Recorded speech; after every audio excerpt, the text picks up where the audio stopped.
Hello, everyone, and welcome back to another episode of Crystallizing Conversations. We are here with my very, very, very dear friend. I would even say, like, potentially best friend, Tara Redfield, who is an amazing astrologer. And we are going to actually talk about astrology in this episode.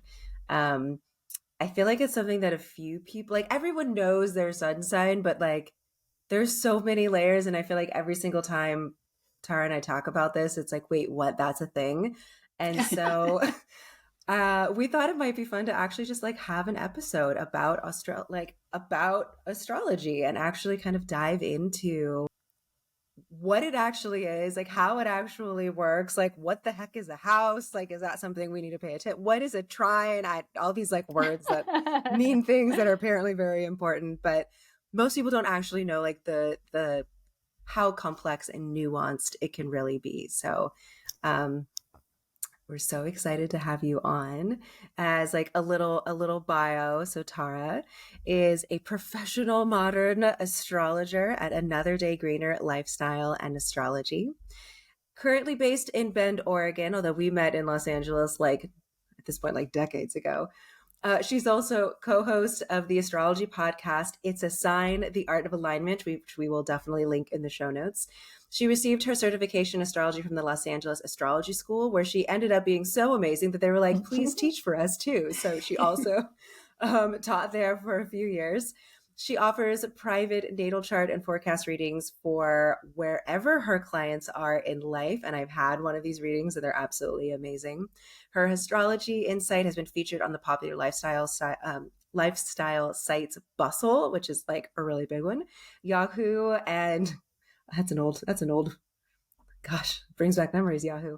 And the women's lifestyle blog, Jumble and Flow. She has also been a reoccurring guest on the astrology podcast, The Inside Connection, as well as a reoccurring guest on our private podcast here at Crystallizing Conversations. So welcome. Thank you for agreeing to share some of your wisdom and insight. I'm so excited to have you on and just like show how cool you are because you're amazing. Yes, thank you so much. Oh my goodness, that introduction. I am just like filled with so much confidence right now. Yeah. I can go and conquer the world. I can take on anything. This is great. Thank you both, Iris and Jillian, so much for having me on today. I'm ready to get into it. Woo! We're excited to have you. This is like, because we've had Tara on our private podcast that we no longer have anymore. It's just paused. It's paused. It's paused right now. We're both really busy. Yes. We decided to pause it. Yes. All good. All good. But it's like fine. A little reunion, us getting together again. So this is so exciting. And before we dive into it, we like to ask our guests, just so they can get to know you a little bit better, do you have a favorite crystal, or is there a crystal that you are currently working with a lot recently? Yeah, so I really love lapis. Oh, goddess energy.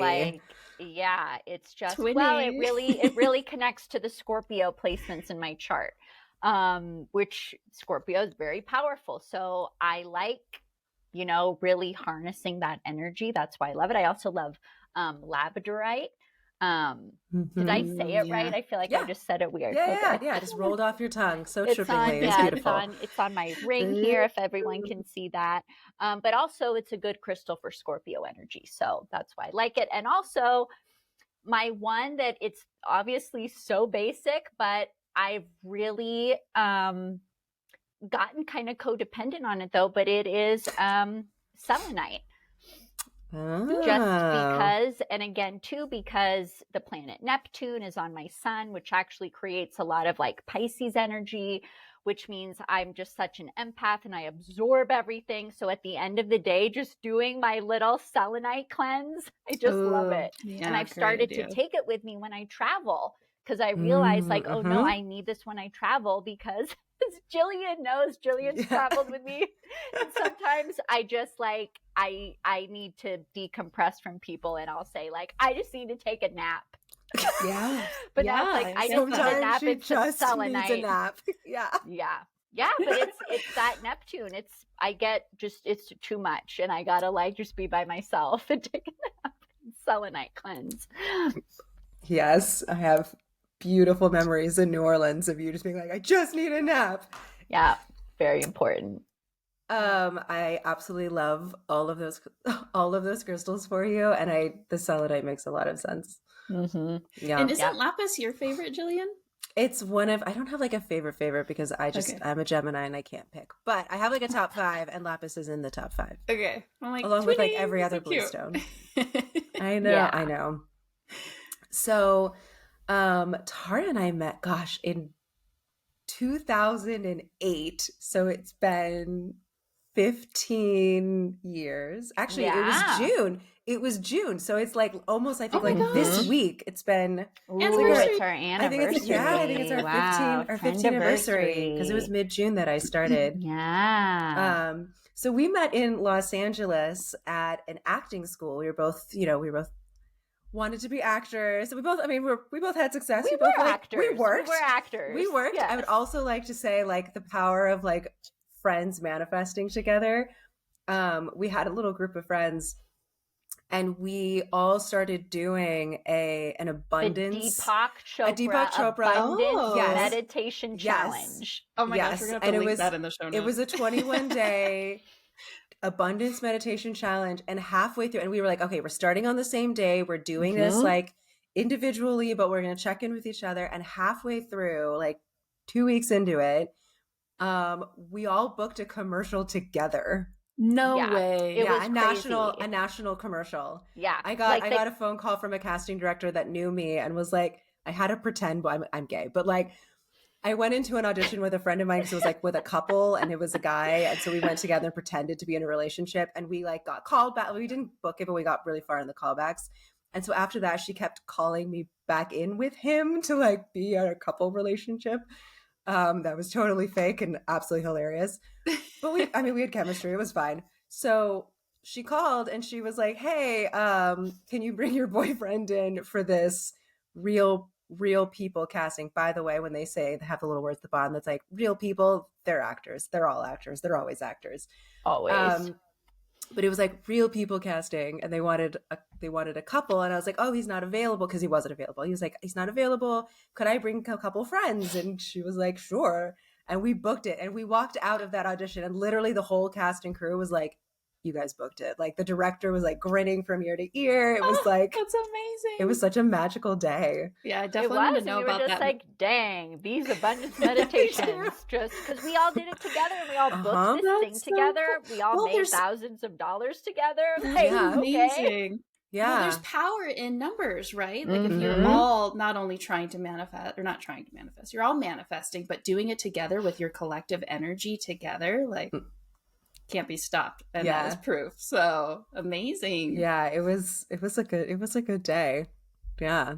I think that's so the point is we were working actors, like we were, trying. But in 2008 we were at the same acting school and we had to form like little, they called them admin groups, but they were like little accountability groups, which is why we were doing all of the meditation together.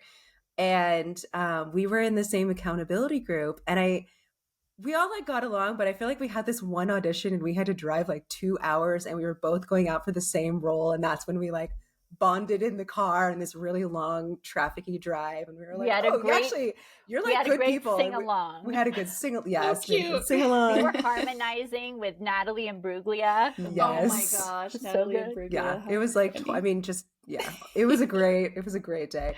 Anyway, so we've been friends since 2008. And not only were you acting professionally, but you also were a food writer at the time. And which was always a lot of fun because you would just like rotate between your friends of like, hey, you want to come with me to this opening? And we'd be like, yeah, that's cool. Delightful. Like trying out different restaurants? Yeah. Yeah. It was what an amazing job. I had a blog called The Food Pervert.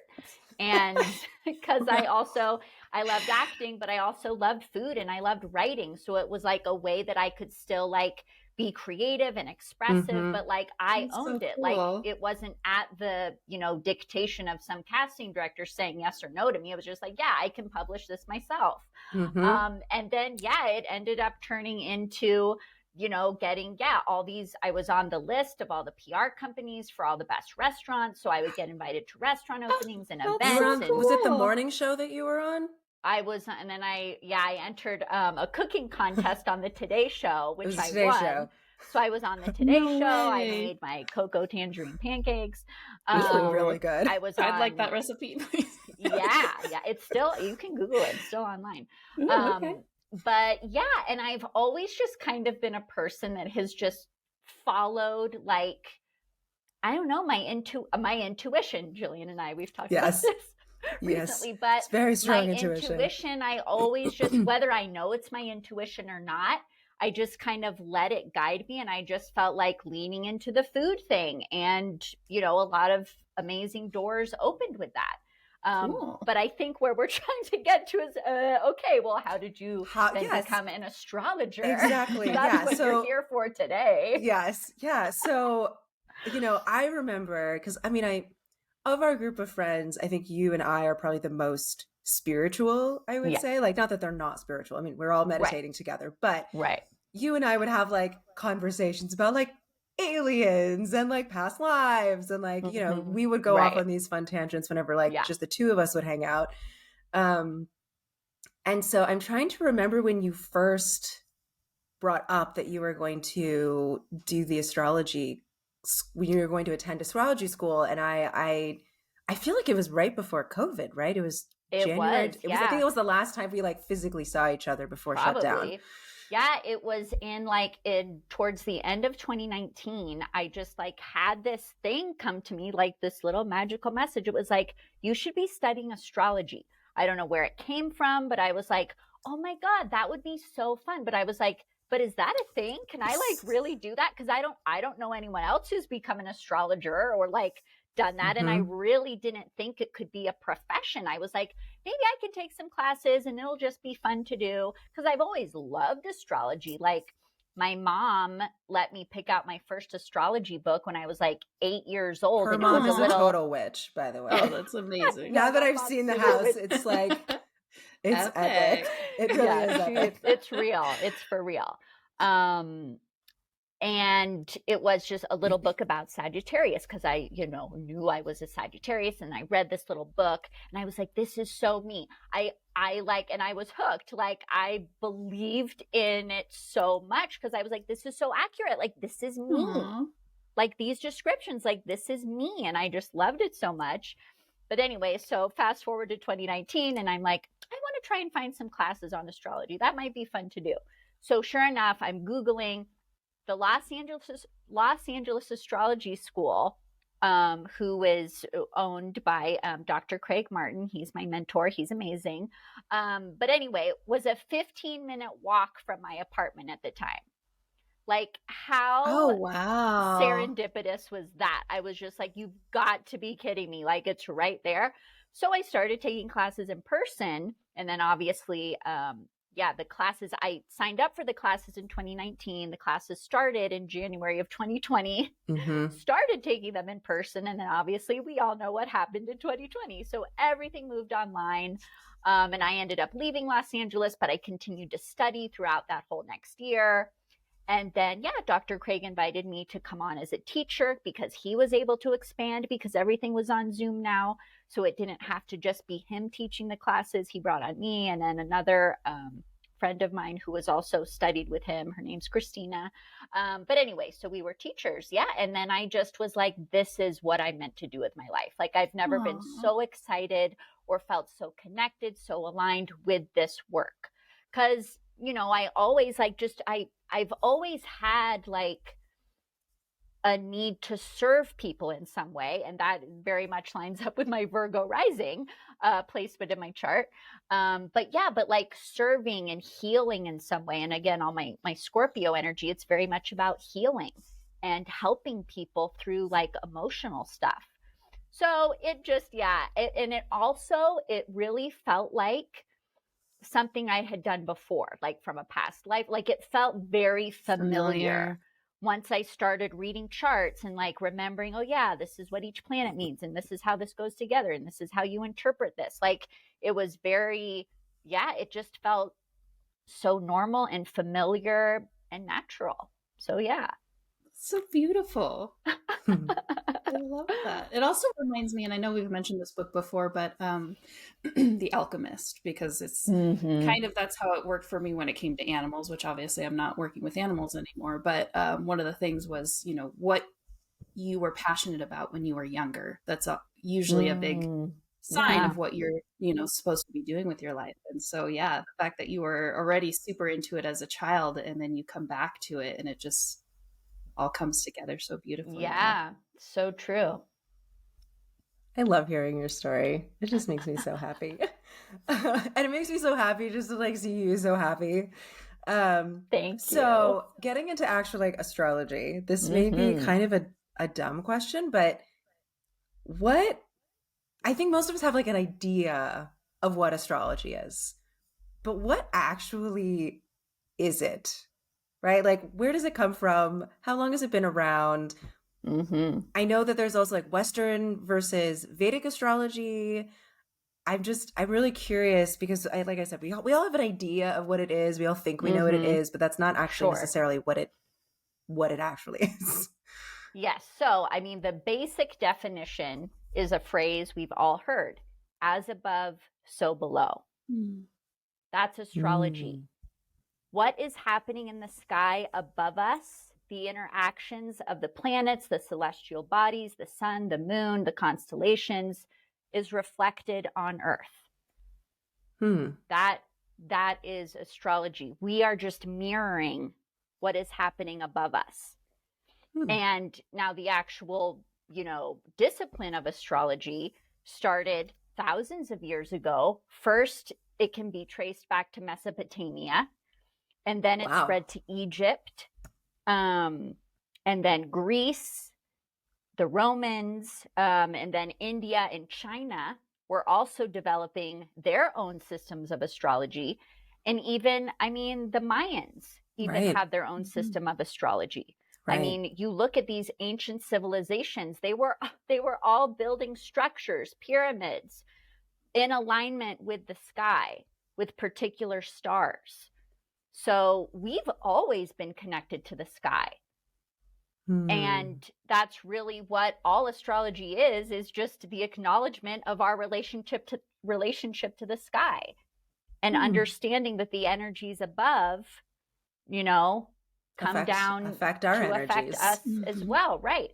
And so now in terms of like, well, how did they find out like what this planet means and all this, that was from, again, thousands of years of literally tracking the sky and tracking patterns, tracking, when the moon is like this, these kinds of events were happening. Every time there's an eclipse in this sign, a king dies, whatever it is. But they were like tracking these. They were tracking these patterns for thousands of years. So yeah, and today we have Western astrology, but there's all kinds of disciplines of astrology. There are traditional astrologers. There are modern astrologers. Modern astrologers, which is what I do, is where we do take in the planet Pluto, Neptune, and Uranus, which were all discovered much, much later, like in the 1900s. So those are pretty new modern planets.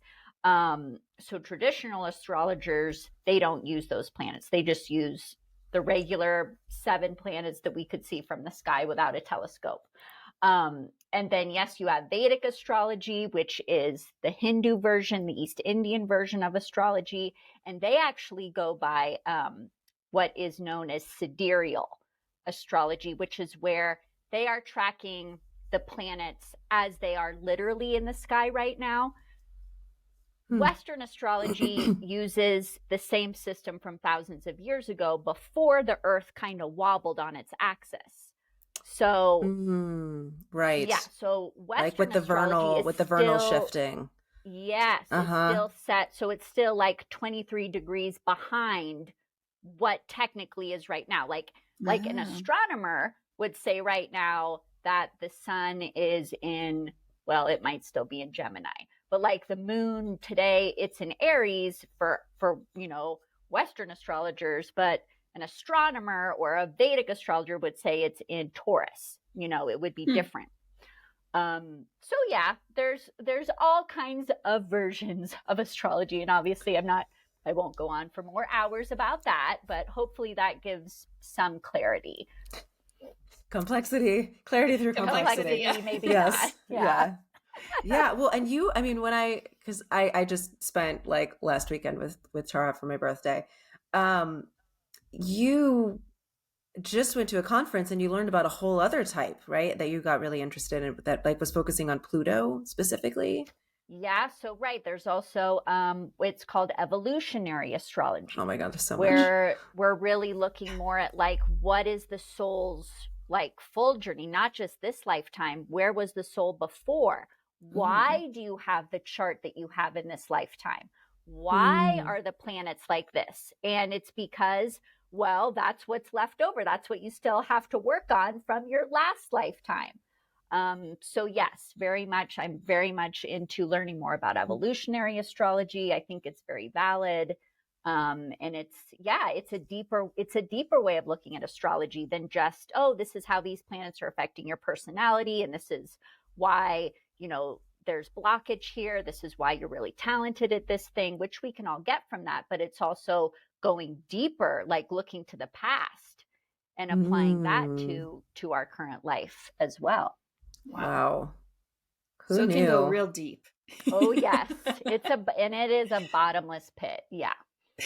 I mean, my next question was like, what are some of the uses of astrology? Like, what are some of the ways we can kind of harness its wisdom in our own lives? But I feel like you kind of answered that. I mean, it seems like it's reflecting on yourself and having a better understanding of yourself and why you are the way that you are, but also, right. I mean, it's kind of like everything, right? Interacting with other people, knowing the right times, like to start careers or start new projects. I mean, it kind of just incorporates everything, it seems. Yeah. I mean, the basic use is, right, having your natal chart read.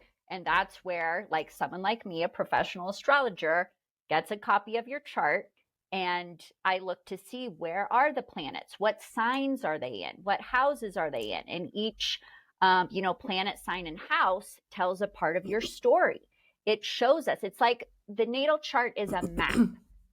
And yes, we have free will, but it's like our potential, or where we can look to when we're lost. When people feel like, I don't know what my purpose is.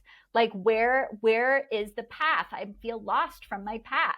Your natal chart is a really good place to start, because it has really great information as to where you are best suited to be focusing your energies.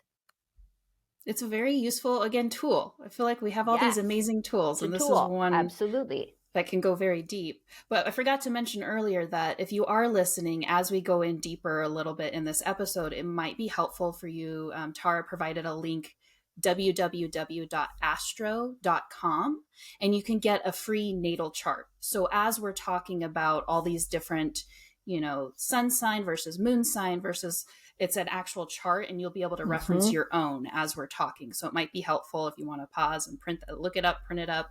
Just wanted to throw that out there. Yeah. Thank you for that. Astro.com is a great free tool. You can make your own account. I think you can store up to like 100 free charts in there. So if you want to practice on other people, look up your parents, look up your friends. But starting with your own natal chart, if you've never looked at it, is a great place to start. Thank you. I know in our pre-meet you had mentioned about how astrology is a tool, as we just talked about, that assists us in working with the energy of the planets, and then how becoming aware of these changes can actually help us to be more prepared for what lies ahead for us personally, especially when you're looking at your own chart. I know we've all seen, even if we're not, because even though I'm a crystal seller, you would think that I'm super into astrology. I'm very basic. I don't know very much at all. So this is really exciting for me, along with you listeners, to listen to Tara talk, just as we have in our private podcast. She's such a wealth of knowledge, so many aha moments. But even if we're not that into astrology, we've all seen those posts of, oh, Mercury's in retrograde. And we all feel that like doom of like, oh, no wonder, you know, even though we don't really know what's going on. But I feel like as I've gotten to know you and getting a little bit more knowledgeable, that it's almost like a form of not necessarily foretelling the future, but being more prepared for what lies ahead. Would you say that's Yes, kind of, I feel like that's absolutely. my outlook on it. It's Yeah, just a right. very helpful tool.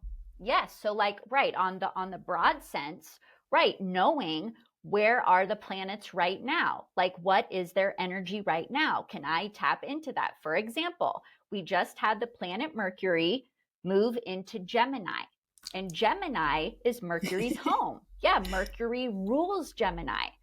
So Mercury is home in Gemini right now. That means that our communication skills are like sharp. We're firing. We can learn information. We can share information. This is great for writing, for having conversations, for socializing. So knowing that, oh, for the next few weeks, Mercury's in Gemini, I really want to get started on that short story I've been wanting to write or start that podcast I've been thinking about. You know, it's like, oh, like the universe is on your side right now. It's there to support you in that kind of endeavor. And, you know, also just then if you know, like, for example, like Jillian, she is a Gemini. She's got a Gemini sun. So the planet Mercury in Gemini is going to pass by her sun. So if she knows that, that's like extra mental power for her. My And if Mercury she, is also in Gemini too, so it's yes, I right. wish And you're right right. So you're all going the to have what's Gemini. called your Mercury return. Yeah, where Mercury is going to go back to where it was when you were born too. So Mm. yeah, so for her, it's like, wow, I can really get working on that book or get working on that writing project, get working on that thing. Not that I know we, anything we about that. we laugh because I'm currently working on a book right now, and my deadlines are Yes. definitely looming. Yeah. So girl, now is it, yeah, but see, you're so Mm-hmm. lucky. You have an astrologer friend who can be I like, now is know. the time, use that energy because it's like really working for you right now. Okay, noted. Thank you. Um, so because I know you've got a lot of private clients, Mm-hmm. and I'm curious, who are your clients typically? Like, who do you tend to Mm-hmm. work with? And I guess what I'm most interested is, what do they come to you seeking support in? Mm-hmm. Yeah. So I really focus on working with women, you know, usually women who are, you know, they're ambitious in some way, like they're working on their career, they're starting a business, or they want to accomplish things. They want to find love. They want a fulfilling life. You know, Mm-hmm. they want all the things. So, but usually when they come to me, they either want, it's kind of like getting like confirmation that they Mm-hmm. are on the right path. You know, a lot of times I'll see like, oh, I see that like you've got a really strong artistic talent. And they'll say, well, yeah, I'm an illustrator. That's what and I'm like, that's great. That is so good. Oh God, I'm so glad that's what I'm supposed to be doing. But it's like, yeah. So sometimes I'm just kind of reaffirming what they already know about themselves, but they were maybe feeling not so confident about. But Mm-hmm. then I was there to be like, no, this is what your soul, part of your soul's journey was to like feed that talent, feed that expression. For some people, it can be they're in some kind of crises, like, or they're dealing with a big transformation. Like, I just lost my job and I don't know what to do now. I don't know what to do next. So again, you know, I know where to look in the chart for like, well, what are some strengths this person has? What would be good career options for them? What would be some good things for them to explore next? I Neat. think this is Um, amazing. Everyone needs to contact Tara. I know. I know. so yeah, I mean, and people who are ready, you know, I really want to meet someone, but I feel like it's been hard for me. That's the one piece that I can't figure out. Why don't relationships work out for me?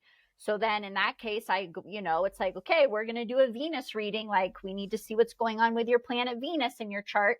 And usually, sure, I will see that the Venus has some blockage in some way, but I'm able to offer that explanation. So then it's not so, oh, I thought there was just something wrong with me. No, Mm. it's a lesson you're supposed to learn. And can you heal it? Absolutely. But you can't heal it until you know what needs to be healed.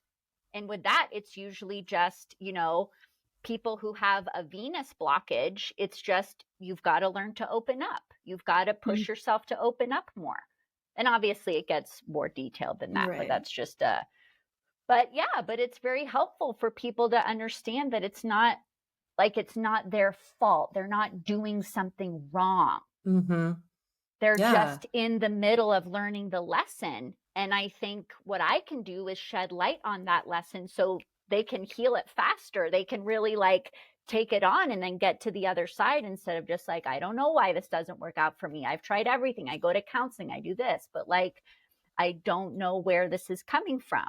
Mm-hmm. I think this is so beautiful because it's a way that we can get to know ourselves on such a deeper level. Yeah. Of why I do the things I do, why this feels like it's happening to me. Why is this happening to me? Why is this a recurring theme?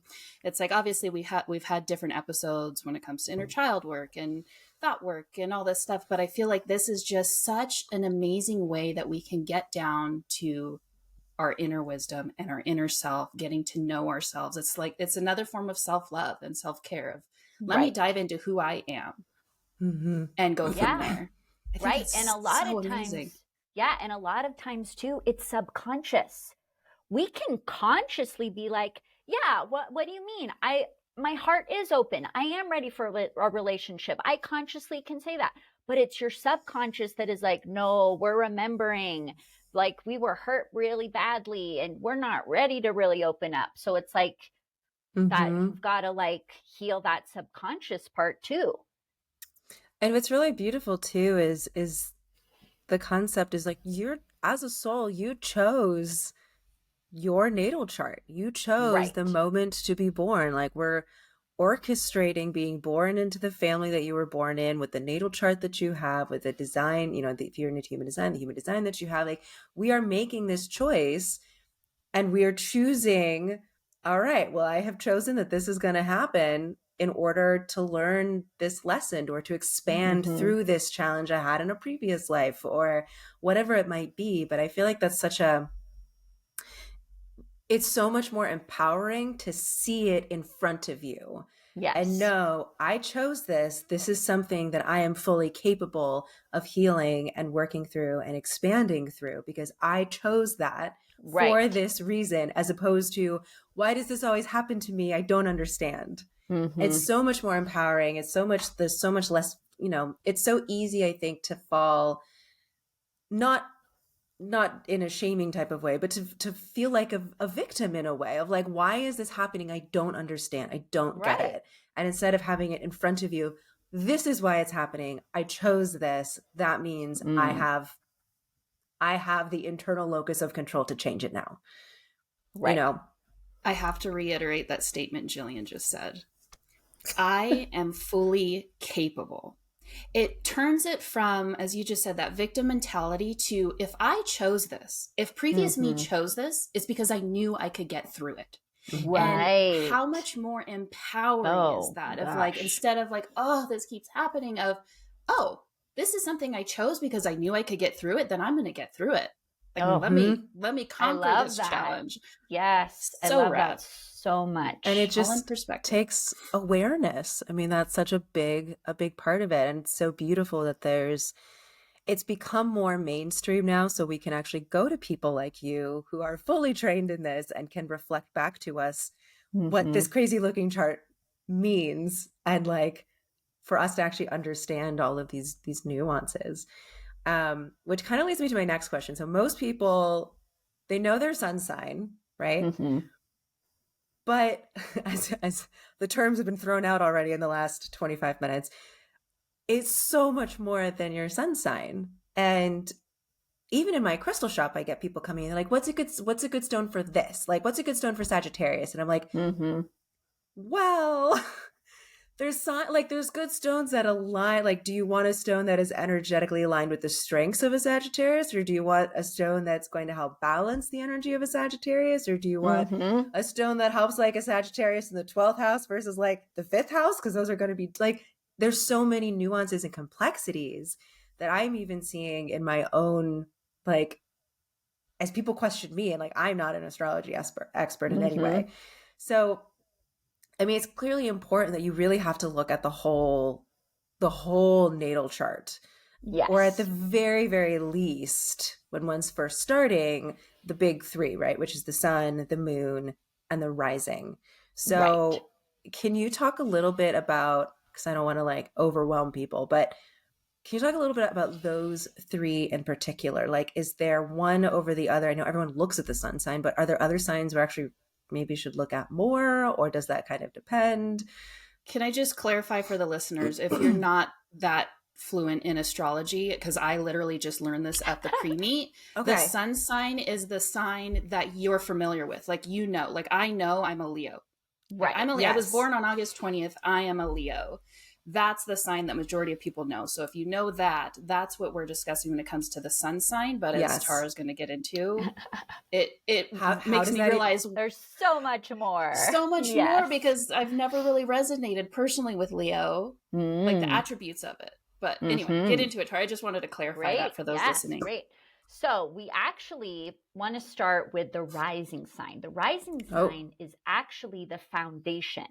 Think of it as the whole foundation of your personality. Like, right, if we are a house, like the rising sign is like, that cement grounding foundation that we're always going to have with us. We're just layering our other things on top of it.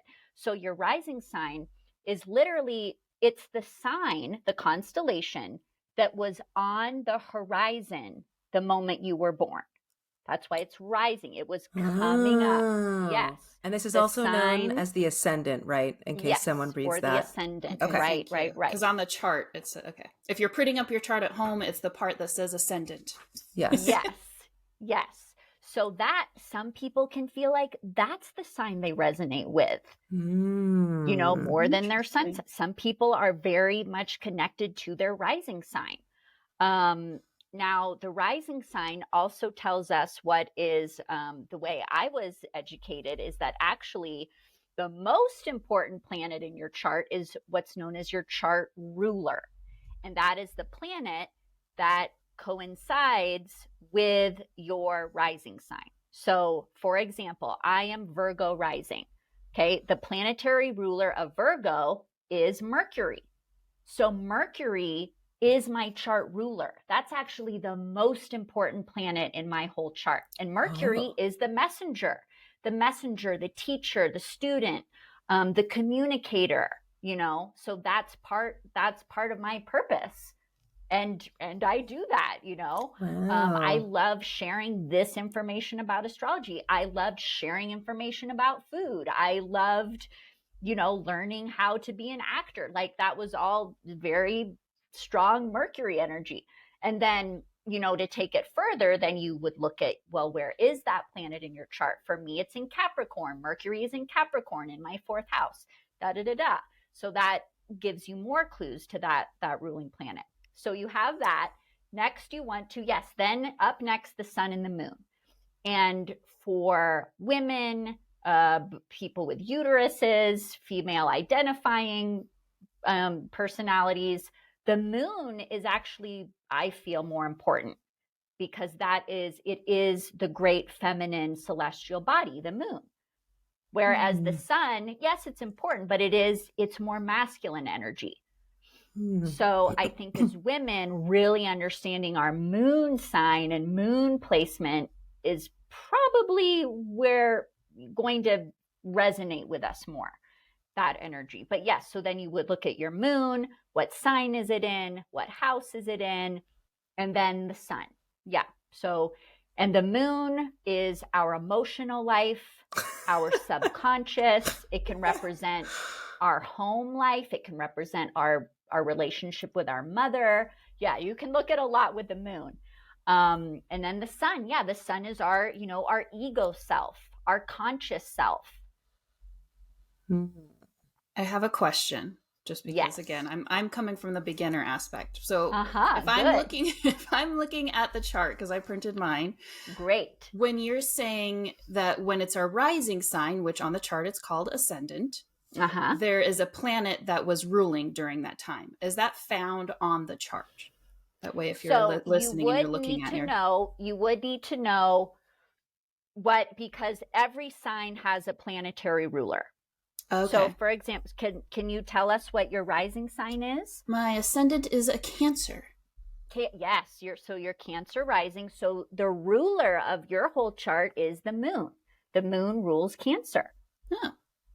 So that's just something that you as the expert would know when we come to, okay, right. Cool. So for everyone else, if you want to, if you have, let's say Aquarius rising, you can Google what planet rules Aquarius if you're wanting to learn. Also, what's I recommend Capricorn? books at the end too. Yeah, so right, Jillian's Capricorn rising, her ruler is Saturn. Is the planet Saturn. Yes, which is about responsibility, hard work, building, like literally like building things, like building businesses, building homes, building that sounds tiring right now. But structure is very important to her. Yeah, this is so interesting. I feel like we could talk to you for hours of like just picking your brain. Oh my goodness. We could do this for a whole day. And then just to like back it up so people explain. So you explained you get your rising sign by what was on the horizon when you were born. Yes. So how do you get the sun and the moon? Oh, go ahead. I will just say too, you do need an accurate birth time for your rising sign. If you don't know what time you were born, we're not going to know your rising sign. Mm-hmm. We can still interpret the planets. The planets are going to be in the same places, but we're not going to know your rising sign, and we're not going to know the true houses that your planets are in, that they're interacting in. Okay. But there's still a ton of information. So if you don't know, that's okay. There's still... It is okay. We can there's still so much interpret information things. that can be interpreted. And if you have your birth certificate, I believe it's on people's birth certificate. I feel like that's how I found mine. It should be in some states, though. Like I don't know my accurate birth time, which is in the state of Oregon, they did not always put the birth time on the birth certificate. So my mom thought I was born at 8:30, but I'm like, that's not correct. I've done what's called chart rectification, which is where it's kind of like working backwards to find out your birth time. Mm-hmm. So, but I feel confident with the birth time I've come up with. So. Yeah. Wow. Interesting. Okay. So your sun sign, which I know most people know what it is, how does that actually gotten? Oh, it's just so you'll make your chart. No, I mean like, so the horizon one, sorry. Oh, so I know what you're saying. I know what you're saying. Yeah. Because of the time of the year.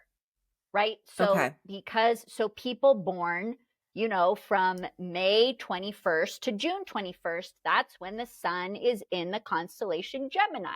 Right. That is why you are a Gemini. Yes. So it's when the sun, whatever planet is in, that's how we know what sign it's in, because it's whatever constellation it was traveling through during that time of year, during the moment of your birth. Got it. So that's how also you get your moon. It's passing through when you were born. Right. Okay. Right. Thank you. So like for a clarifying. baby born today is going to have moon in Aries, sun in Gemini, Mercury in Gemini. Yeah. Like me. Saturn in Pisces. Yeah. All the planets as they are right now.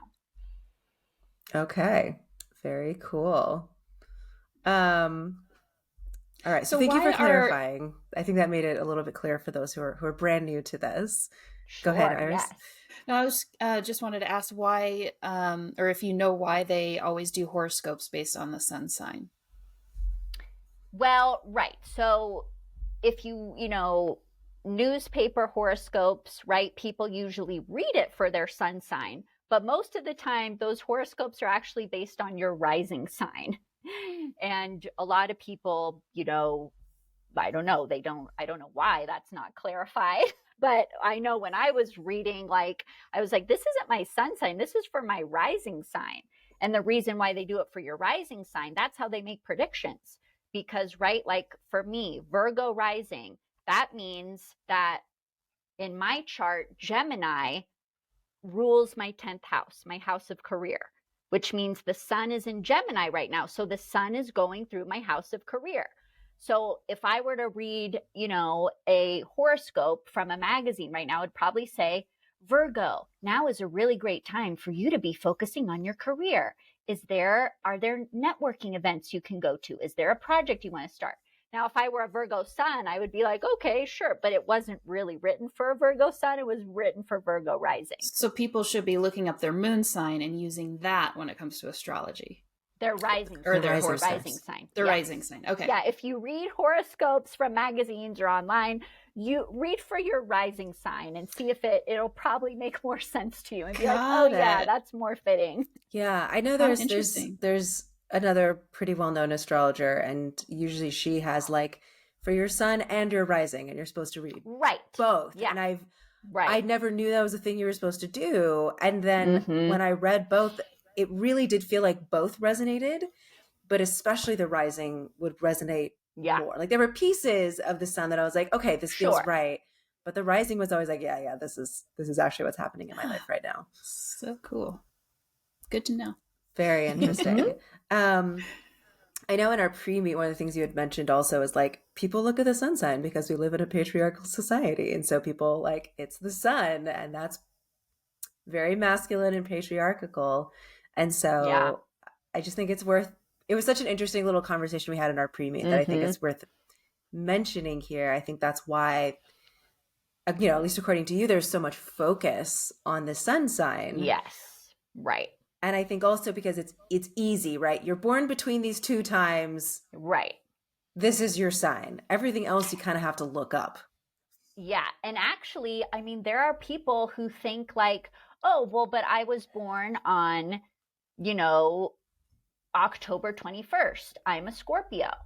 There's a very good chance in your birth chart, you could actually still be a Libra. The sun could still be at 29 degrees Libra. You actually aren't a Scorpio.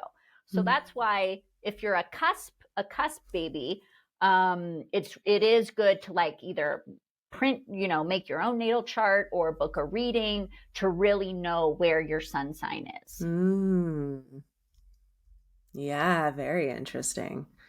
And then the other thing I think is just really interesting that you talk about a lot when we've talked about astrology is how the planets interact with each other. And again, that's another thing that you're not going to really know unless you talk to an expert, right? Right. So when we're interpreting a natal chart, we are also looking for what are called aspects. And the aspects are basically the relationships planets have with each other in the chart. Sometimes those relationships, there's a good flow of energy between the planets. Sometimes there's more struggle. There's more work that needs to be done between the planets. So that's why someone, maybe can be, oh, but I'm a Leo sun, but maybe but for some reason I don't feel like a Leo sun. You could have another planet that has a relationship with your Leo sun that's maybe it's the planet Neptune. And that's actually going to make you kind of feel more like a Pisces, like a little bit more, but I'm so artistic and I'm not super social and I really don't like attention as much as like normal Leos, right? Or like we love the spotlight, it could be something like that. So that's why, again, your chart is so nuanced and it isn't just, well, my sun sign, it's black and white. This is who I'm supposed to be. No, there's all kinds of other influences that can be going on affecting the whole personality. And that's why we are all complex individuals. We are all not just one thing. There's many different parts to us. And the planets really tell that story.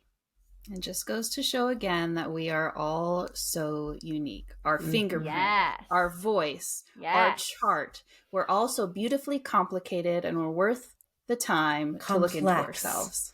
Complex. Not complicated. I mean, we can't get complicated, but like we're complex. Beautifully complex. We should dive into knowing ourselves. Beings. Yes. Delightful tension in our charts. There's beauty to be found in it. So I know we did list like where to find that, right? Which is astro.com, or say it again. We'll link it. We'll link it as well.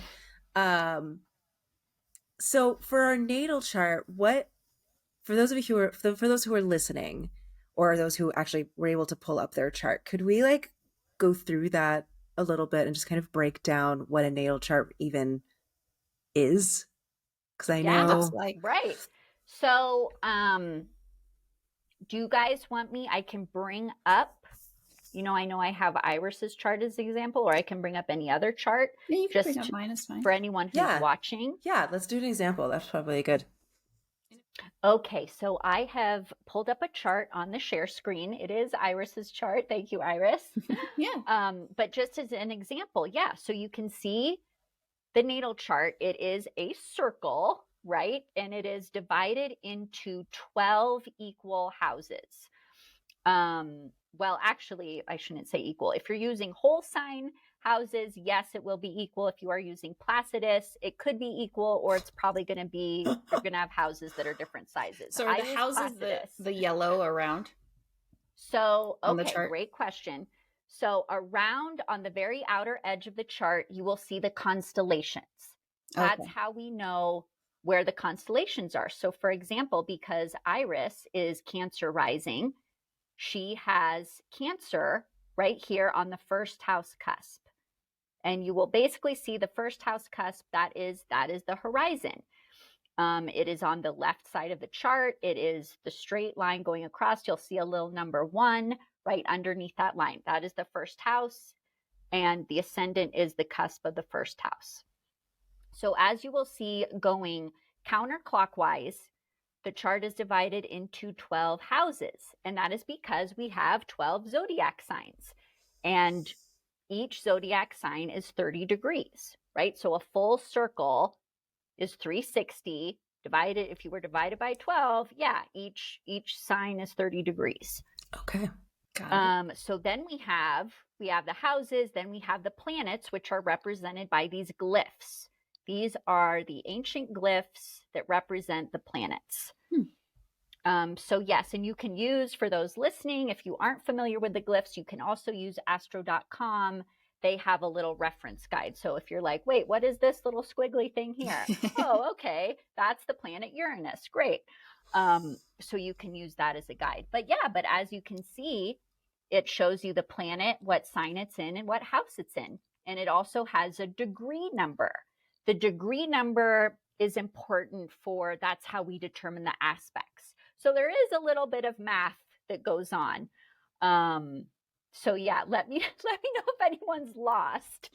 Well, I'm having a hard time because I think when you're showing the arrow of where things are, we're not seeing, or at least I'm not seeing the arrow. Okay. So that's okay, but we can still reference it though. Yeah. Okay. So we have this up. So let's just kind of break it down. What does each planet, right? Whether that's a planet or the sun is technically a star, and whatever. But right. we're calling them all planets. So each planet represents a different aspect of ourselves, of our personality. Could we just do a quick overview of each of the planets and what they represent? Yes, great thing to do. So first of all, we have the 5 personal planets, okay? These are called the personal planets because they are the core components of our personalities, and they are also closest to us, closest to Earth.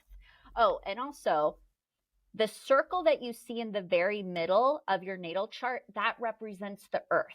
That is our perspective from Earth.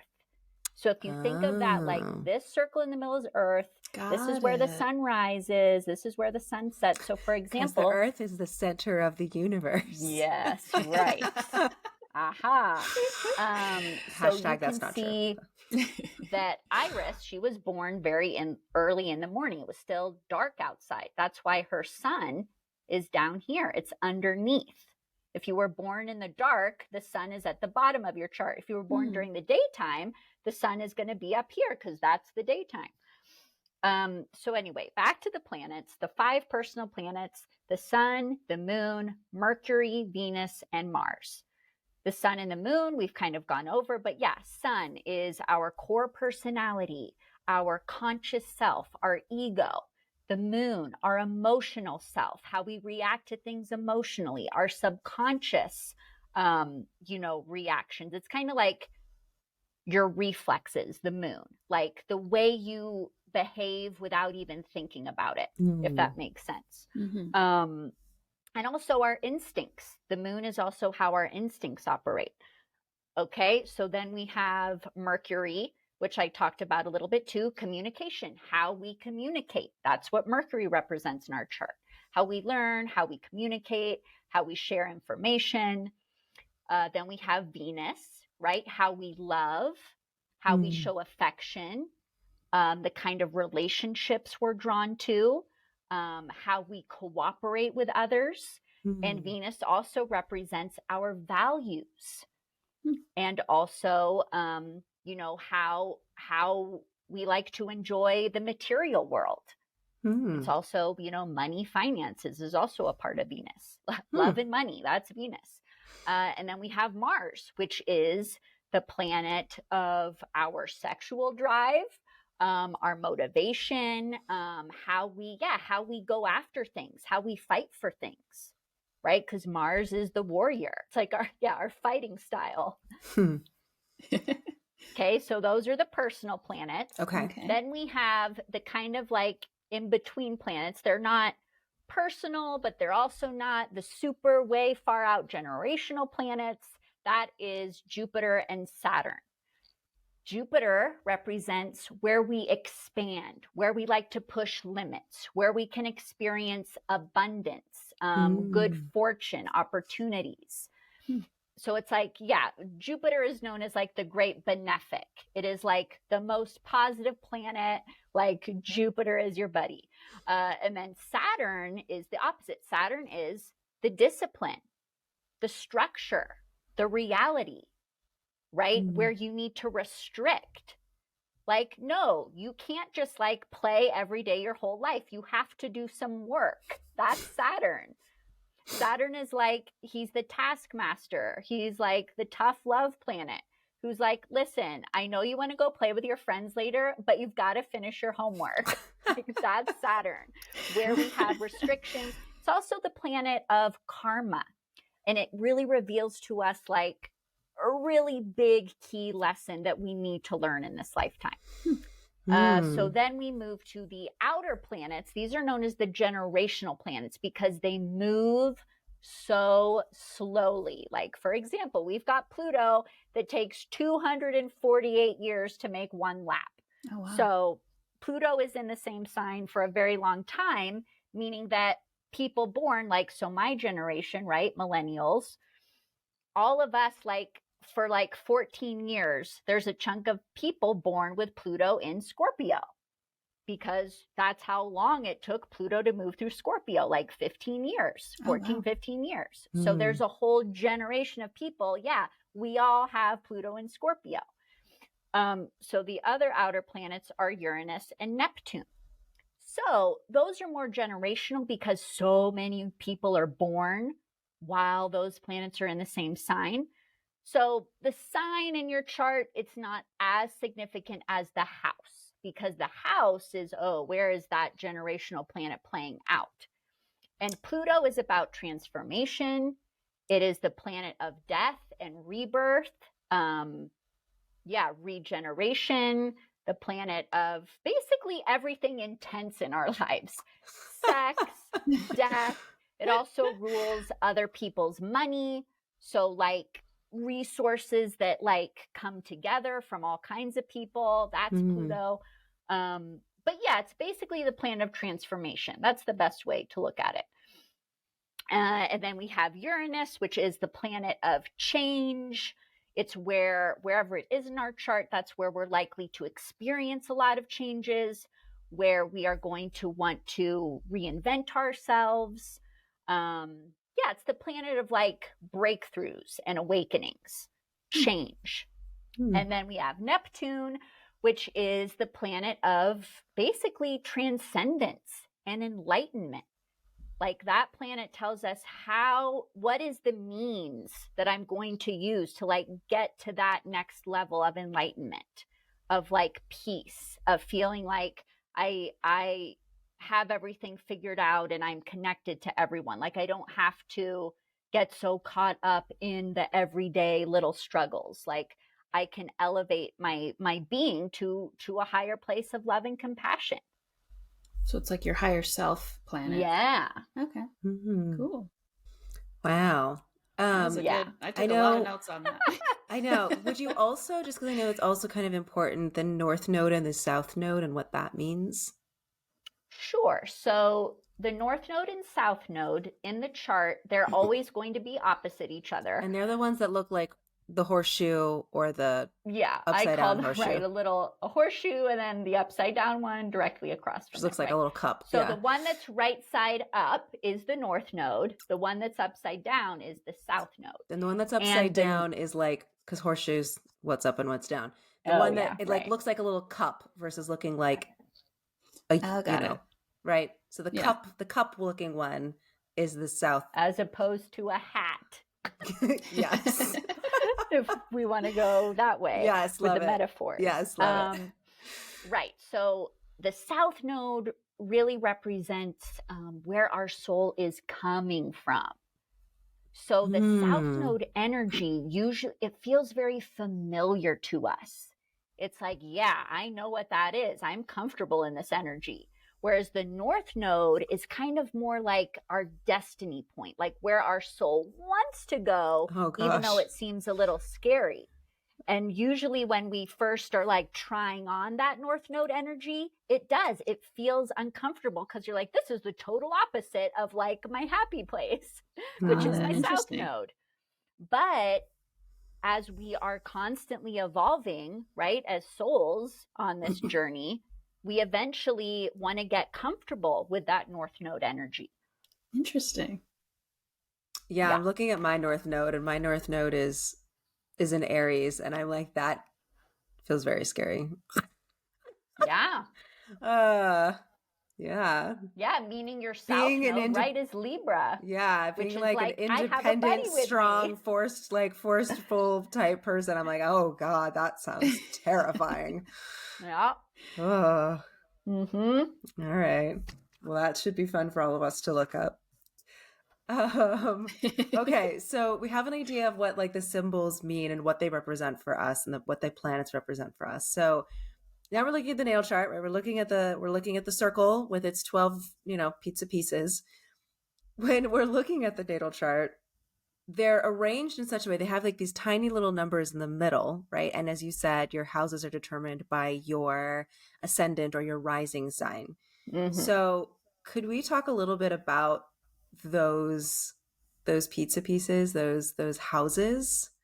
Sure. And what, I guess, so they're like we know how they're determined now. So what do the houses represent? Like this is starting to feel very complicated, but I know it doesn't have to be.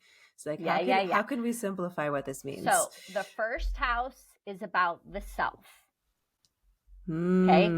It's the self, and it's in the family of Aries. The first house is just like Aries. It's the first sign of the zodiac. That's Aries. First house is Aries. Mars is Aries energy. So those are kind of all in the same family. So first house, if you're familiar with Aries, it's very similar energy. It's independent. It's about the self. It's about the physical self. But you don't necessarily have your Aries in there, right? It's just because your first house is determined by, but it's like the aligning energies, right? Because we've got 12 and 12. So they kind of like match up energy wise, even if you don't have the planets in there. Exactly. Or even if you don't, have it on your cusp. So like, for example, right, Iris is her first house. The first house is always going to be about the self. In every single person's chart, that's what the first house is about. That's the number one pie, right? Right. You see the little number one. Okay. Yes. And that's determined by your rising sign. Right. Well, the first house always starts here. It always starts here. But the energy of her first house, so for Iris, because it's Cancer, Cancer is on the cusp of her first house. So her energy, herself is more emotional. It's more sensitive. It's more nurturing because it's Cancer. Hmm. I've literally never looked into Cancer because I had no idea that that was even relative to me. So this is all very interesting. And she looks through the world more through a lens of like how she feels about it. Mm-hmm. As opposed to how, like, logically, what am I thinking? It's like, but how do I feel about this? This is how, you know, I feel about these things, how I feel about this. And she's always filtering through her emotions. Hmm. Yeah, I would say that probably makes sense. I feel like it's more of like my intuitive feeling versus what's Yes. actually happening. Right. But however, Cancer is also the crab. Cancer is also good at there is a protective shell. So other people might not necessarily know what she's feeling or that she's feeling something because it's very internal. Because it's the crab. The crab's got the shell on the outside. That makes sense. But anyway, so yeah, and then we go to the second house. Second house is about our resources, personal resources. Okay, our how we relate to the material world, how we spend money, how we make money. It's the money house. Okay. It's the money house. Okay. Third house is the house of communication, also house of siblings and neighbors, and like our local environment, like the grocery store we go to every day. That's the third house. It's your local, you know, setting that you interact in. Fourth house is our parents, our childhood home, our emotional conditioning, and even just like the homes in general, the energy of our homes all throughout our lives. Fifth house is house of creativity, self-expression, and children. Sixth house is the house of service, work, like literally like the daily work that we do, daily routines, and our health, and also maintenance. So anything that needs to be maintained is a sixth house thing, like a pet. Like pets fall into the sixth house because you've got to you got to feed your pet every day. You've got to make sure it's taken care of. Seventh house, house of partnerships, marriage, any kind of contractual relationship, right? So anything, if it's a doctor, if it's a lawyer, anyone you sign a contract with, that's a seventh house thing. Eighth house is house of shared resources. So like other money that comes to you, money that you share with another person. Also the house of sex and death. It's the Scorpio house. Ninth house is the house of philosophy, spirituality, international travel, law, publishing, all of those things. 10th house is house of career and public image. 11th house, house of our friendships, group activities, also our ideals and our hopes. And 12th house is like the most challenging one to like really understand, because for one, it is the house of things that are hidden. And it represents institutions where people are hidden, like prisons, mental hospitals, any kind of hospital actually, because people are hidden away in those places. It can also be, it's like the house of secrets. It's the house where we can keep our secrets. Because again, secrets are hidden, right? How interesting. And then for, not just for me, but for in general, for people, when you don't have anything, or it looks like for a couple of them that there's not a bunch of signs in it, right, like some of the other ones, does that just mean it's not as powerful in your life, that aspect, or what is that? Yeah, so empty houses versus houses that are full. The houses that are full with planets, that's like you signed up for that course. Your soul was like, yeah, second house, let's do that this time. So the houses that are empty, it does not mean that those areas of your life are going to be empty. It just means you're not taking that class this year or this lifetime. Yeah. Like that was an elective, but you were like, nah, I'm good on that one. Not really where I need to be focusing stuff, but yeah, but second house says like for you, you've got 3 planets in your second house and they're all in Leo. So we call that a stellium. A stellium is when you have 3 or more planets in the same sign and or the same house. So there's a focus there. So for you, like those second house lessons, learning about money, learning about finances, learning about your own relationship to money in the material world, that's a lesson for you. I'm just imagining my higher self like out in wherever, some other planet, being like, yes, nah, not interested in that. I know, yeah. Yeah, right? Yeah, no, right, I'm good on that one. Thank you. But yeah, and it doesn't mean that you won't be experiencing those things, but it's like it's not like necessarily going to be a challenge. It's not the focus. Right. Yeah. It's something is probably going to happen a little easier. Because the challenges are those are the fun things, right? That's where we expand. As I'm looking at my chart. Grow. I know. Mine is like all of my stuff is super clustered or like totally empty. Yeah. Oh, how funny. Yeah. And everyone's chart is different. Some people have everything's really spread out evenly. Like, I mean, it's most people have at least one or two houses that are empty. It's rare to see like a totally full, every house has something in it. That's pretty rare. But some people do have a more spread out chart where they only have like one or two planets in each house. So it's like they wanted to learn a lot of different things at the same time. How interesting. Everyone, you have to pull up your chart because this is so interesting to look at. Yeah.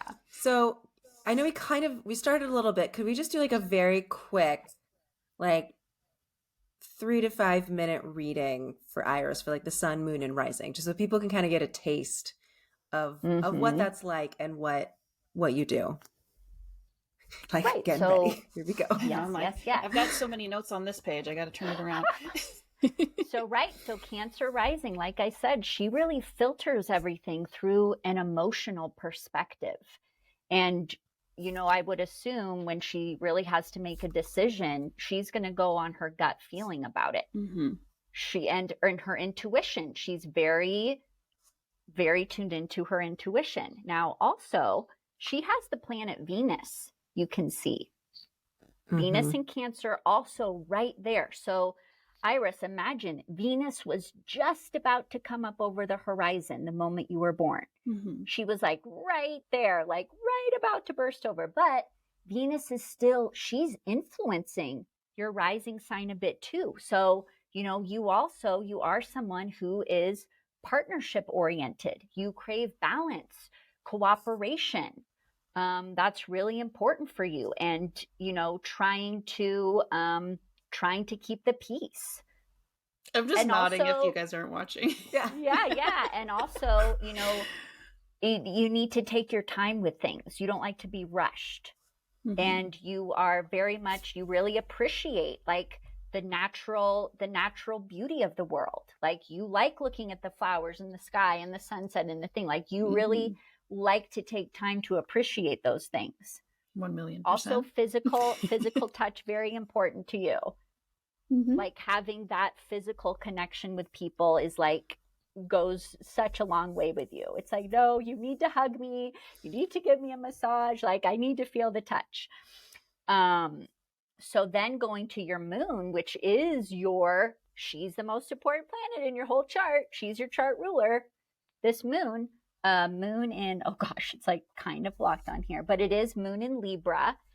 So again, that partnership theme is coming back where, relationships are important to you.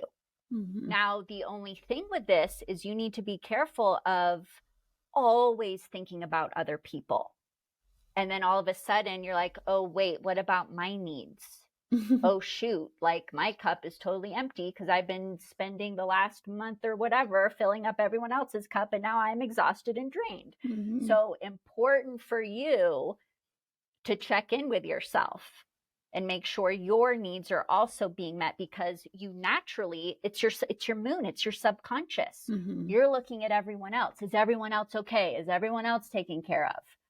That's honestly a card I pull up. Like, I feel like almost every single oracle reading, I pull 3 cards and one of them's always like, take care of you, fill up your own inner well. Yeah. It's funny. Yeah. Because you have your default is to be doing things for others.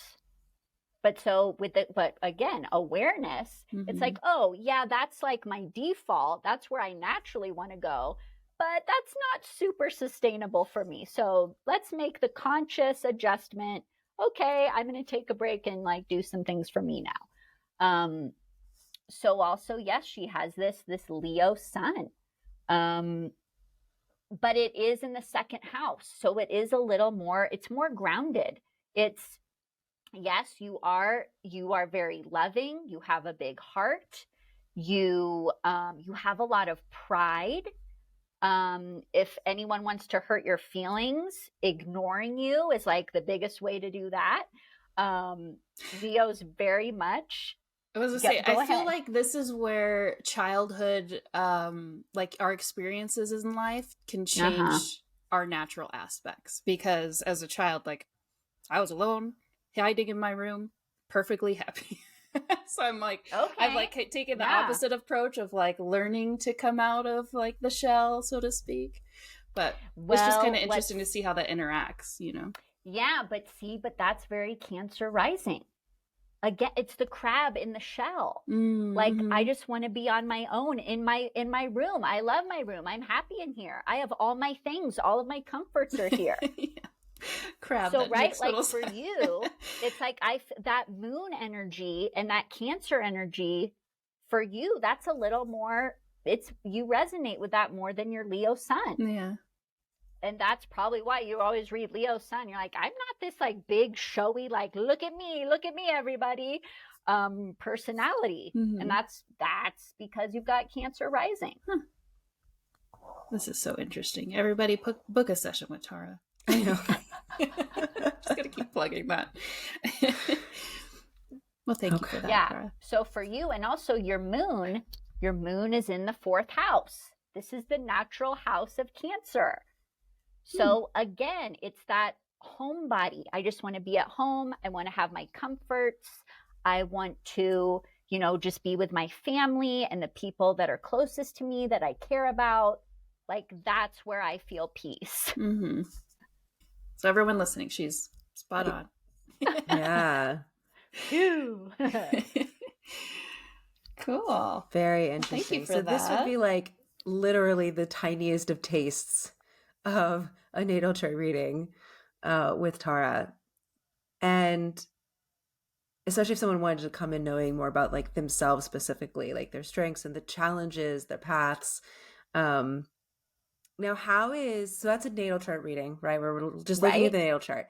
But that's really different than a transit reading, which is looking at the current astrology of what's happening in the moment. Right. Exactly. Right. Or what's potentially happening like, in the near future.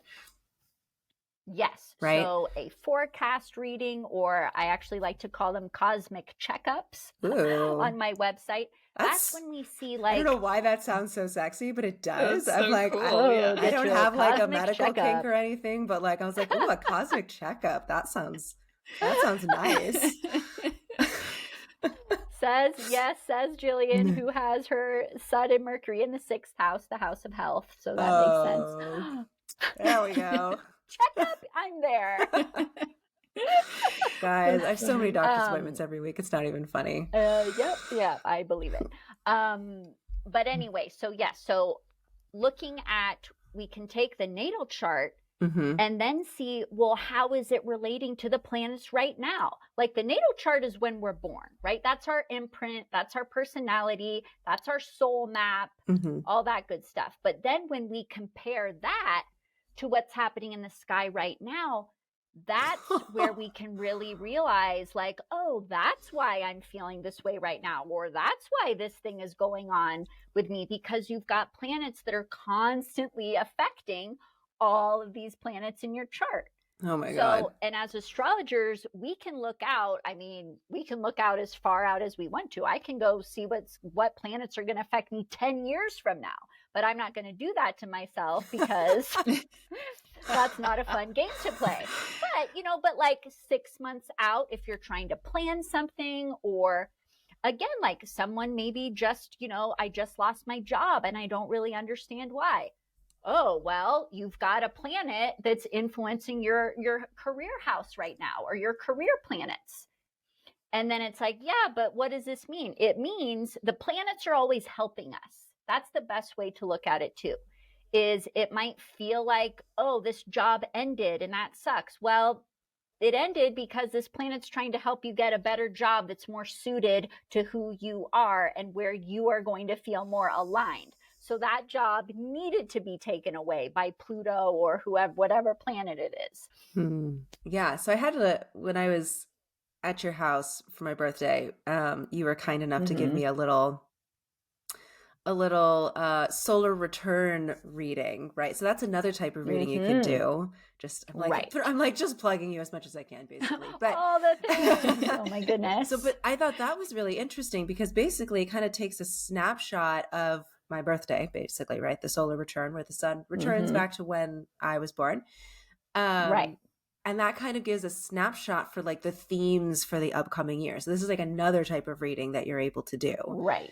And that one I think is really interesting because it's not even just like this moment, but it's like, this is a significant moment that's going to cast, I say shadows, but not shadows necessarily, like not dark shadows, but like cast its imprint on the entirety of your year because it's such a major event, celestial,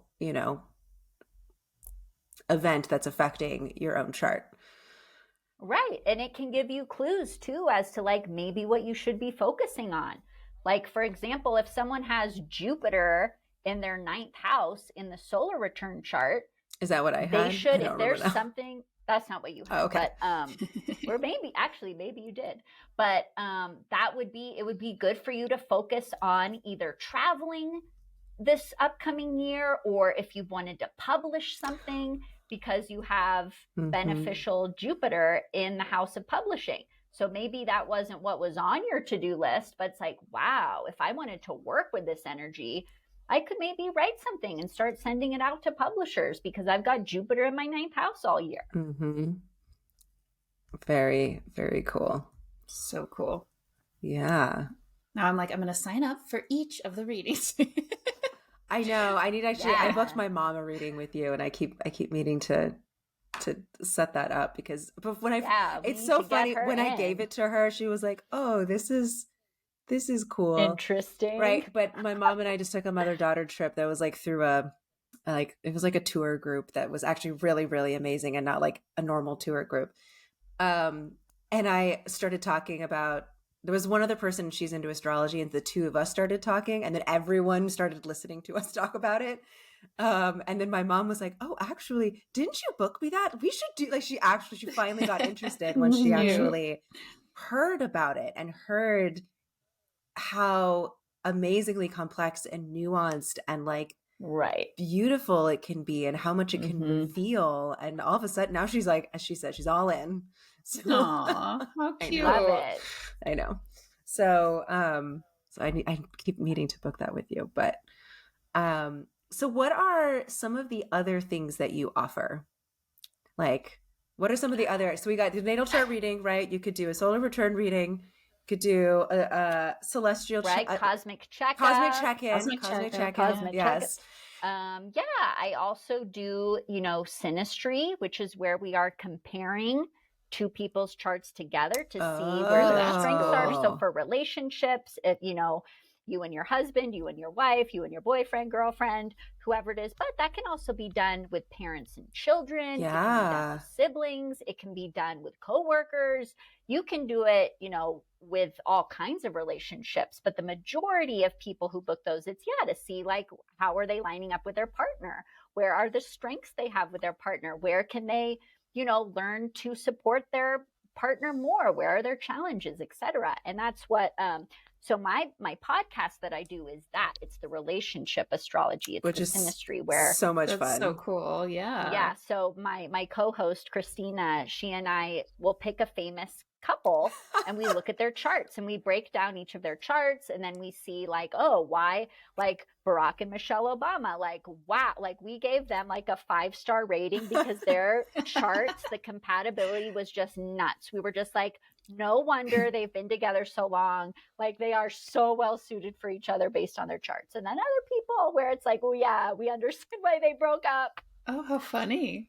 It's so very interesting. Yeah. So if you like celebrity anything and you're also interested in astrology, I definitely recommend listening to Tara's podcast because it's a lot of fun, but also I'm personally not like I'm not really into like celebrity gossip. I really don't know what's going on with celebrities at all, and I still found it very entertaining and very enlightening because I also have my own chart up, right? And I'm like, okay, I have that too, and like, okay, I Right, should look up for right. that.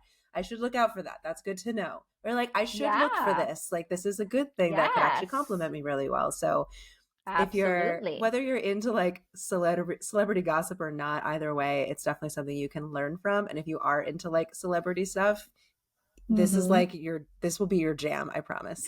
Like astrology Yeah, plus super celebrity. fun. That's um cool.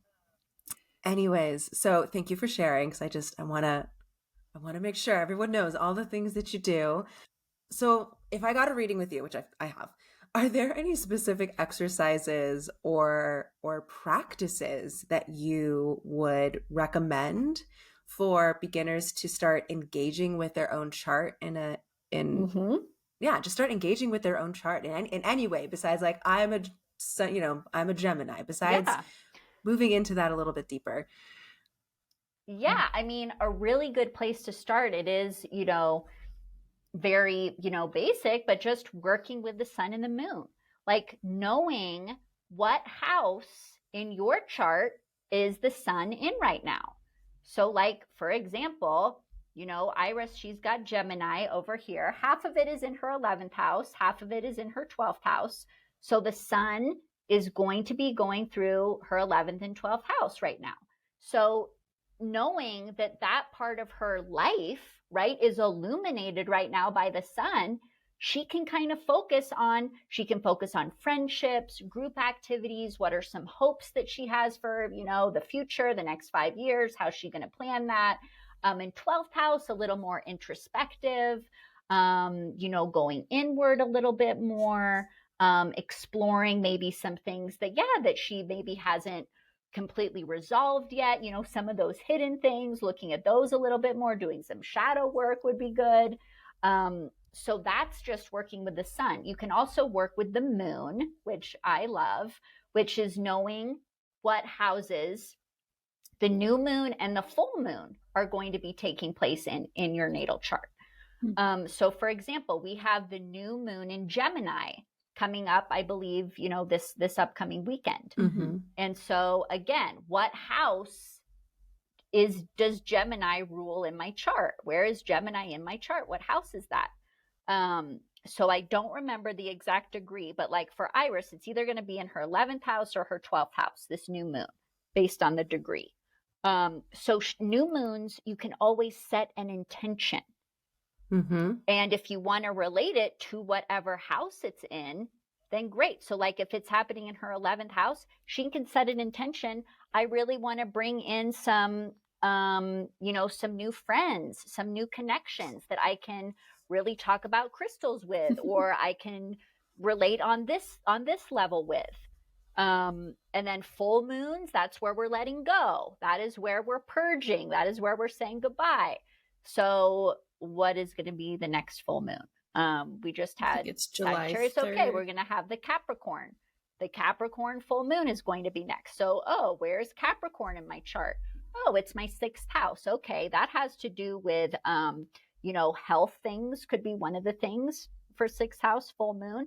So yeah, I've had this health issue and I really want it to be healed now. I want to release whatever this energy is that's keeping me sick. That's just an example of So how very you can powerful just work tool. with the Yeah, timing. Yeah, exactly. pretty neat. And that's actually something, as long as you have a copy of your chart and you know what houses each sign is in, Mm-hmm. you can just start working with the sun and the moon. Now, do you have a favorite book that you would like to recommend to those that might just be getting started in astrology and tapping into their own inner wisdom through astrology? Like your Yes. own book? I do have an ebook. It is meant for all levels. Beginners can use it. More advanced astrology people can use it. It is called I was just gonna say it is short, and it is definitely Yes, it's short. and Yes. it's you had like It's such not great overwhelming. like clear guides of like this represents this equals this. It was very clear and very simple to use. So Cool. Great. So it's an ebook. It's on Amazon. The best time of year for your career. How to work with astrology for optimal results for all of you, ambitious career entrepreneurs and whatnot. Great book for you. But then also just a great beginner book it's called The Astrologer's Handbook. And I have a copy over there. But you should just be able to Google The Astrologer's Handbook, and I can get we'll link put it in the show notes. Yeah, link it in the notes. And then another good book, if you want to go really deep with the planet Saturn, Saturn, A New Look at an Old Devil by Liz Green. Goes really in depth with all of the Saturn placements. Oof. So whatever your Saturn is specifically, learn all about it in this book. It's very good. Okay. All right, fun. Cool, thank you. I have so many notes from this episode. I'm so excited, just like for myself. And so yay. Yeah, get started. Work with that chart. So normally towards the end of each episode, right, we recommend crystals for whatever our topic is. Because this is kind of different, I think what we're going to do instead is just like, maybe like a crystal that is aligned energetically with the, shall we say, energy or strength of a particular sign. So it could be utilized either like if you are that sign or you have that sign, somewhere in your chart, anywhere in your chart. Or if you want to like tap into the energy of that sign, even if you don't necessarily have it in your chart, right? So if we're going through that time period, so if like, we're in Gemini season right now, maybe you don't have any Gemini placements, but you really want to kind of tap into that energy anyways, kind of helps you connect with that. So for crystals for each one, I have like one for each right now. And there are lots of crystals for different signs, but I'm just going to stick to one. Otherwise, this would go for 2 hours and no one wants to listen to a 2-hour podcast. And that'll all be listed in the show notes too. So you don't have to take notes. You can just click on and we'll have links to the encyclopedias too. Yes. So for each one, let's start at the beginning, right? So Aries, the first sign, I have pyrite, just because it's a really great stone for taking action. It's a very action-oriented stone. It's also a very fiery stone, so it aligns elementally. Taurus, I have green aventurine, which is a really beautiful stone for like abundance and luck and money. But it also isn't earth elemental, so it connects to the natural world like Taurus does. Gemini, I have sodalite, very mind and communication oriented.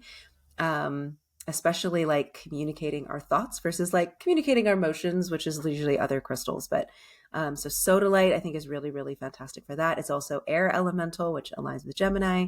Cancer, I have moonstone. The ruler for Cancer, as you said before, is the moon. So moonstone is kind of perfect for that. Getting in touch with our emotions, intuition. There's a lot of really beautiful like water elemental energy there. And then on the other end of the spectrum, we have Leo, which is sunstone. Sunstone is like benevolent leadership. There's a lot of, there's like courage and magnanimity, and like there's a regalness to sunstone, but it's not one that is selfish. It's a really beautiful, generous leadership stone. And the sun rules Leo, so that makes perfect sense. Virgo, I have blue sapphire. Blue sapphire is very focused on like organization and keeping things really like analyzing and organizing, but not in a way that is judgmental. I know that's sometimes something with Virgos that can happen. So it's really kind of mitigating the judgment and keeping our minds open, being open to whatever is coming our way, but still really focusing on keeping everything like in the home organized. Libra, I have Amazonite. We've got really beautiful connection, communication, being able to express what we want to be able to, what we need to be able to express, being able to like really stand in our own truth, but also being able to meet people halfway and hear what their truth is as well. Scorpio, I have obsidian, right? The mirror stone, where it's like we're really like looking in. There's a lot of magic. There's a lot of like intuition in there. But there's also like it's glass. Like there's a harshness to it that I think is really beautifully aligned with Scorpio in the best ways. We have Sagittarius, which I actually have as lapis, lapis lazuli. There's lapis is interesting because it's kind of a mix of stones. It's literally a stone versus a crystal.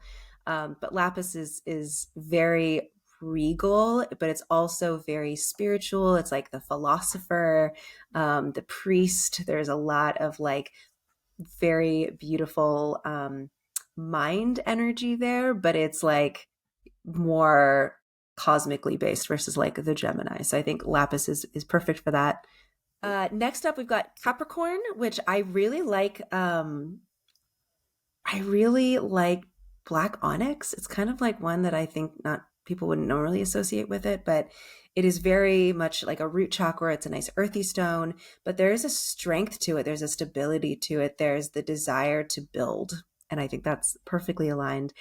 Aquarius, I have amethyst. We all know and love amethyst, but I think mostly it's aligned with Aquarius energy. We also, and then for lastly, I've got Pisces, and that one, no surprise, is aquamarine. Aquamarine is really great because one, we have that beautiful water element, but also aquamarine is really helpful for balancing our emotions. And I know Pisces can have a lot of emotions. So I think it's a nice one that both strengthens and balances at the same time. So that's what I've got. So at least one you can all start off with, whoever you are, whatever sign you may be, in whichever house it may be in. And I know, Iris, you had some formations for the elemental groupings, right? So I did elemental groupings. So basically fire, water, air, and earth. And then Tara, really quickly as we go through each one, could you say which signs are which element? I actually wrote it down too. Oh, you did? Okay, then I was a good little student ahead of time. Amazing. Yes, she did it. So fire signs are Aries, Leo, Sagittarius, right? Okay. And their core, not ingredients, but passion, courage, high energy. Would that be? Okay. So the crystal formations that I have two for that. One being a polished formation, which is flame. Fire, flame. It's kind of self-explanatory. Makes it's really sense. just embodies that flame fire energy. And the other one that people probably wouldn't even think of is record keeper. Record keeper is so, like, I could probably do an hour episode just on record keepers because they are so in depth when it comes to their meaning.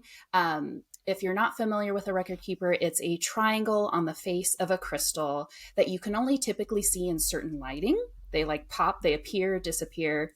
And throughout the ages, triangles have represented the earth element of fire. So if you have what's called traditional record keeper, where the triangle is upright facing, that's also going to really help you to tap into that fire, passion, renewal energy. When it comes to water signs, that would be Cancer, Scorpio, Pisces. Is that right? Okay. Yes. Which water, intuition, emotional, sensual. And we have two crystal formations that literally are affected by water. One is commonly known as anhydro. The technical term would be water inclusion, but it's when a crystal literally has water trapped inside of it. It's been there for millions of years. So it actually has that water held within, as well as hydrothermal etched. And these are crystals that have literally been etched by water over millions of years as well. Basically, the crystal formed while it was still in the earth. There was some type of hot water passing through, pulling away molecules from that crystal. And both are really about that water energy, the intuition. So that's going to be your two formations for water. For air signs are Gemini, Libra, and Aquarius. And they're really about intellect, communication, and being social. Does that make sense? Yeah. Okay. Yep. Absolutely. This was just correct. Obviously, as I said before, I didn't know much about astrology, but I was just trying to write out a couple little key points. One would be hexagonal. And I know a lot of us, when we think of quartz formations, are probably like, well, obviously quartz are hexagonal. They have 6 sides. But in the crystal mineral world, hexagonal habit is a thing where it's actually the crystal, all 6 sides of the crystal they form at the same rate. So they're equal sides. So when you look at a stop sign, that's a hexagon. So if you're looking at a quartz crystal and you're looking top down, it actually looks like a hexagon versus sometimes you'll get a quartz crystal that isn't shaped that way. Right. So hexagonal is really good. When you think of a hexagon, hexagons shape together really well. In a lot of bathrooms, they use hexagonal shapes for the tiles.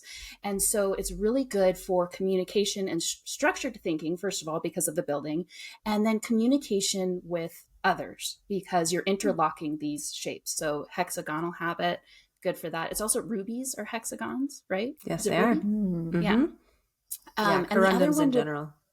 Yeah. And then tabby. Oh, yeah, because sapphires as well, right? Blue sapphire ends up being. The other one for communication would be tabby, which I have talked about numerous times, as well as Japan law. Both of those are really good communication formations. And again, if you're not familiar with these, I have my encyclopedia on irisunique.com. Feel free to check them out. And then when it comes to the last one for Earth, your Earth signs are Taurus, Virgo, Capricorn. And they're your practical, you're stable, you're grounded. So number 1 would be cube formation, which sometimes you find polished, but actually naturally can occur as well. Pyrite, fluorite, they can form in these cubic formations. And that formation is really about, pretty much embodies these earth signs, grounding, stabilizing, protective. And then there's also a formation that's literally called grounding, and it's an 8-sided crystal, face on a crystal. And again, that earth energy, that grounding energy. So those are my formations. And again, please feel free to check out my encyclopedia to make it a lot more. I have pictures. So Visually, yes. Yeah. Yeah. If you're not sure what these are. Well, thank you for sharing that. That's so neat. And what's really cool too is like the cube also in alchemy represents the element of earth, and the triangle represents the element of fire. So it makes a lot of sense. All together. I know. So I think with that, we're probably going to wrap this episode up. I'm so excited to be able to like just share your amazingness with our listeners, Tara, but also I think this is something we all kind of know about, but don't actually really know about unless it's something you've really, dove into. Yeah. So, yeah, right. And even just, reading on your own, sometimes that can just seem like so abstract, and like, so hopefully it helped to have some explanation. Yes. Cause I definitely didn't know.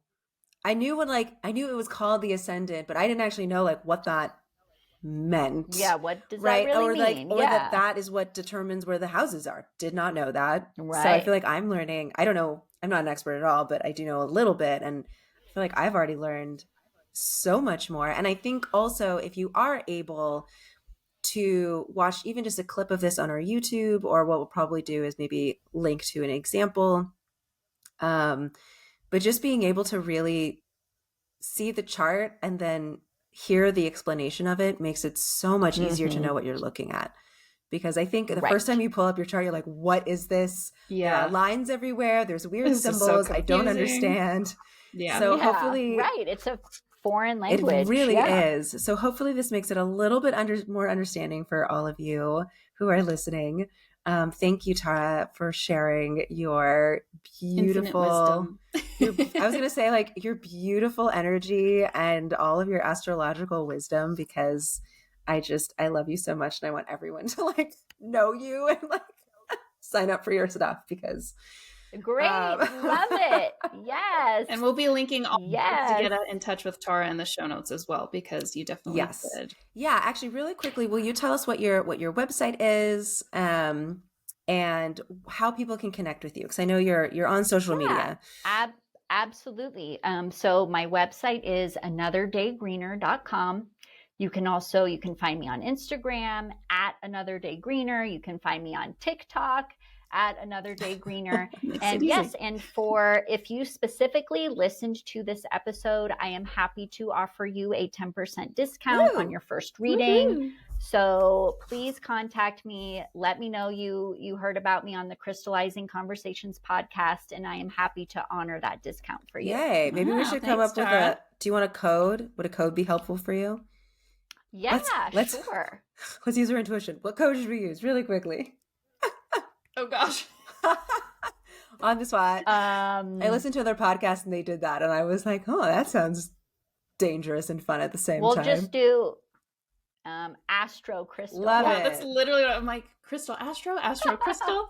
Astro Crystal. Astro Crystal. Crystal. There we go. That's the So code. we'll link it in the show notes as well. But Astro Crystal, because I know because you have like a whole checkout page, so that way it makes it a little bit easier for you without having to do extra steps. Yeah. All right. Well, Astro Crystal it is, and I highly recommend any of you who are interested in learning more about astrology and especially learning more about your own chart to book a reading with Tara because it is an enlightening and magical experience, and you hold space for people so beautifully. And I just love you so much. So thanks for coming. Thank you so much. Thank you, Tara. I love you, ladies. Love you. This has been so great. Yes, thanks so much for reaching out and having this conversation. It was really great. Yes, our crystallizing conversation. For those of you listening, if you did enjoy this episode, we humbly request if you wouldn't mind give us a rating or even a review. That would be incredible. The more ratings and reviews we have, the higher we trend, and then more people will find us and be able to be part of this beautiful community. You're already listening to us, but you can find us on Spotify, Apple Play, YouTube, and at crystallizingconversations.com. We're also on Instagram and on TikTok. I think we're also on Facebook, but not many people on Facebook anymore. Not really, yeah. But we'd also really love if any of you are interested to share your charts with us. And if there's anything that you have learned from this, we would love to know what it is. So thank you so much for being part of this beautiful community. And we will see you next time. So Thanks so much, you guys. take care.